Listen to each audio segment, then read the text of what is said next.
Excellent. We're carrying our message of a strong national defense, enforceable borders. I built that border fence in San Diego, the law to take it across Arizona, New Mexico, and Texas. I was a missionary in Guatemala, and I watched a lot of things in those years, so I'm very grateful for what you've done. Wow. Well, listen, we've got a ton of folks coming across illegally, some of whom are committing crimes in the United States, and we also have a major exposure to terrorism on the southern border.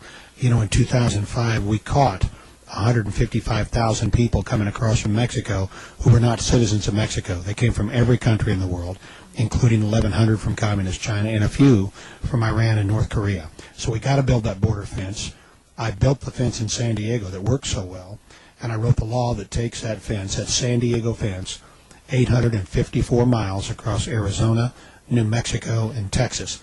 If you want that fence built, you need to elect me president. I'll do it in 6 months. You know, I believe in the fence. I've been of the old Panakiva, which is a school. My mentor was Shelli Katz-Nelson. She came in runner-up for the Nobel Peace Prize in 1993.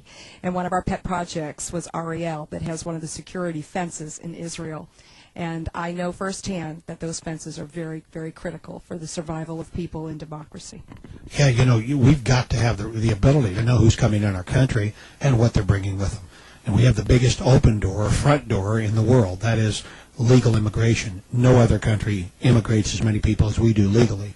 So we've got that big front door, but we've got to have sides on the house. That means we need a fence, roads, lights, border patrolmen, and if people want to come in, they've got to knock on the front door.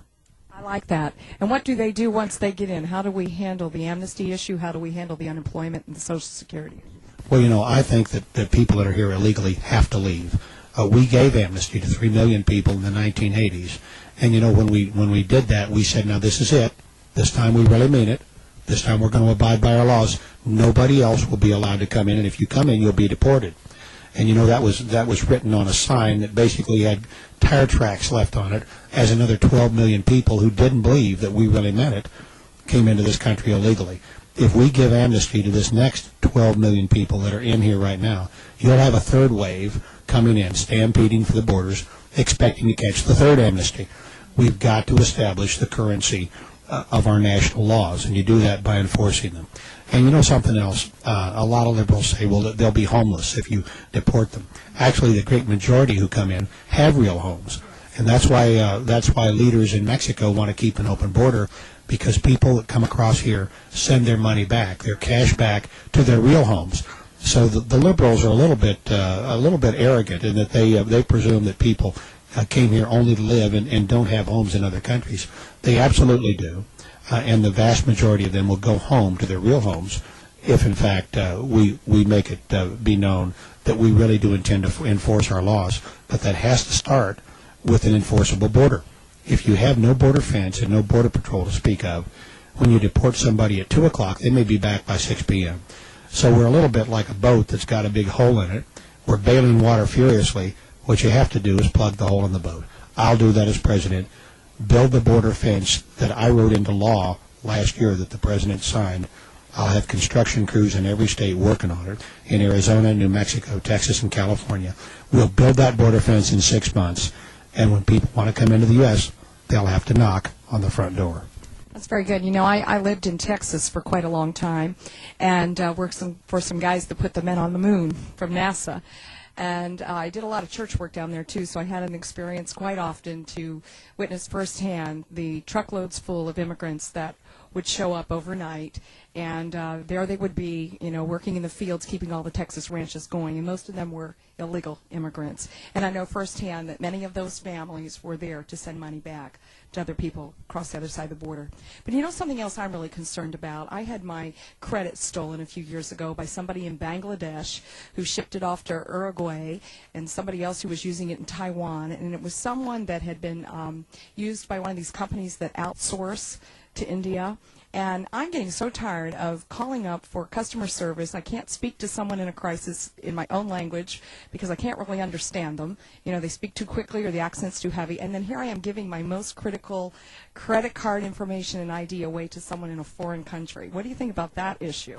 Well, you know, I think that the total outsourcing is a bad thing for this country. You know, I'm one of the few Republicans that believes that we are moving our industrial base offshore, and we're pushing manufacturing away, and that is high-paying jobs. The last analysis showed that we've moved 1.8 million jobs from America to Communist China. Now, as chairman of the Armed Services Committee, I'm concerned that a couple of years ago, when I looked at the trying to get high-grade steel for our Humvees to protect our guys against roadside bombs in Iraq, I could only find one steel company left in America that could still make it. So as we push this industrial base offshore, we're losing the ability to make military equipment. So I would stop China from cheating on trade, and I would put in place what I call mirror trade with the rest of the world. And that is, if other countries have 20% tariffs that they charge our producers to send our goods to their country, they're going to see that their own tariff reflected back at them when they try to sell their goods in our country. The days of the one-way street will be over. Excellent. You're just going to make them knock on every door. I like that. Show up and be polite for a change and fair. You know, I also work with a honorary ambassador from the nation of Nagaland. It's one of 7 nations that are satellite nations around India, which calls itself the largest democracy and largest democracy in the world. It's broken over 37 of the UN resolutions that are demanded for something to actually be a democracy and fulfill those requirements and step in those shoes. They were given their liberty by England when England vacated after the war at Kohima. They were the veterans that fought with the Allied forces and stopped the Japanese. The next day after the independent services were over, Indian insurgents came over and said, no, you don't. You know, you're not going to have the liberty. You're the only buffer between Tibet and China. So they've been in a 59-year war. They're the only Christian nation in that entire Indian continent, and most Americans have never heard of them. I was over there 2 years ago, went with a mission that has upgraded their status from freedom fighters to people standing for liberty with the State Department. We were just at the Senate caucus building with Senator Dan Burton and others and the leader of the Congress. And we were so disappointed because when President Bush got into office, he spoke about putting an end to the atrocities that go on in the name of democracy hidden in foreign countries. If you become president of the United States, what will you do with those issues? I mean, I understand we have to court India and Pakistan because they have nuclear power, but it seems that we are ignoring people who are crying out for the liberty and democracy we have. Yeah, well, you know, I think we always have to support liberty and democracy, and you've got to balance that with exposure of American forces. And that means that you've got to realize that when you send American forces in to enforce freedom, like we've done in Iraq, you take casualties. So it's got to be a very clear-headed decision. Use American technology wherever possible and train people to fight for their own freedom. Teach a man to fish, don't just give him one.